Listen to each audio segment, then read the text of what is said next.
All right, so I've got this absolutely absurd article from Kotaku. It's up on archive, of course, because Kotaku sucks. The brilliant scholar who's challenging racism in game design. Dr. Kishona Gray's studies of race and gender in gaming have made her a sought-after consultant in the industry. Yes, if you're just wanting to burn your money or throw it away.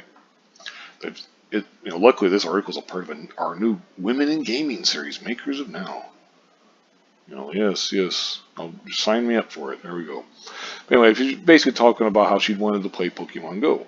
She connected with a group of black teens who agreed to meet her in Grant Park, just in Chicago, to show her how the game works. However, the young men were rebuffed by security in the area, their numbers and their blackness disruptive, Gray said, to the white sensibilities of that part of the city. So the teens began heading back home to the predominantly black neighborhood of Inglewood.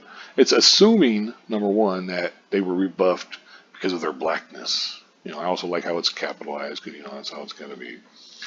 She instead headed out to Inglewood to meet them. After all, couldn't Pokemon Go be played anywhere? When this part of one of the selling points, blah, blah, blah. There wasn't any Pokestops.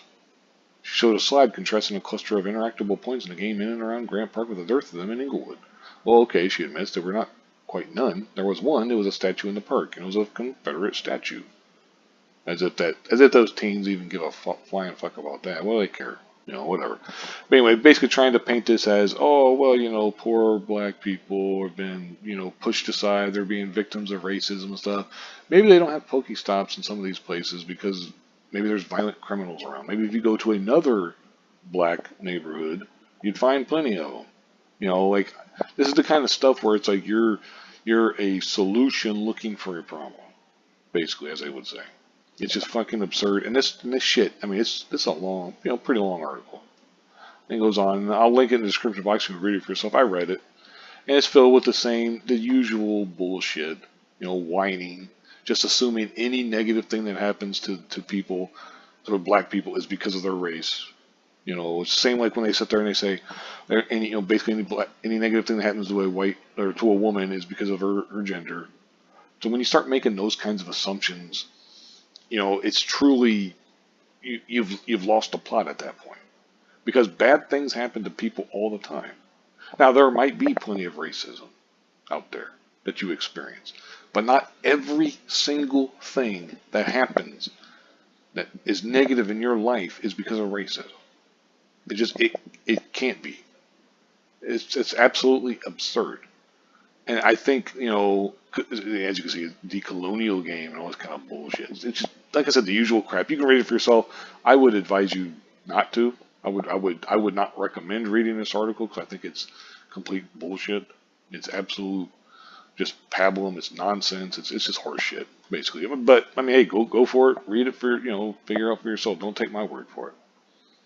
Of course, complaining about Xbox Live racism and stuff. But anyway, I'm starting to ramble here. But the point is that it's just so stupid to just blame everything on racism.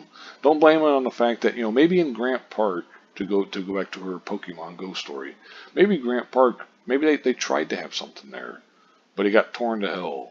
Or they looked at people. Maybe Grant Park, the officials didn't want it there. Maybe instead of actually trying to find out why there are no Pokestops there, she just wants to complain about it and say it's because of racism.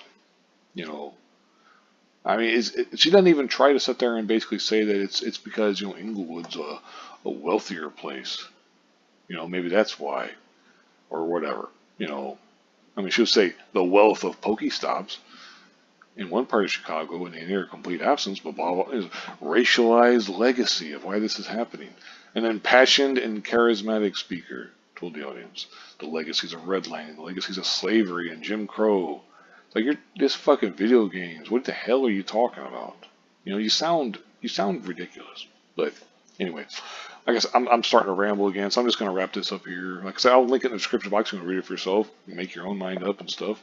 I mean, I would encourage that. But thank you very much for watching, and have a good one.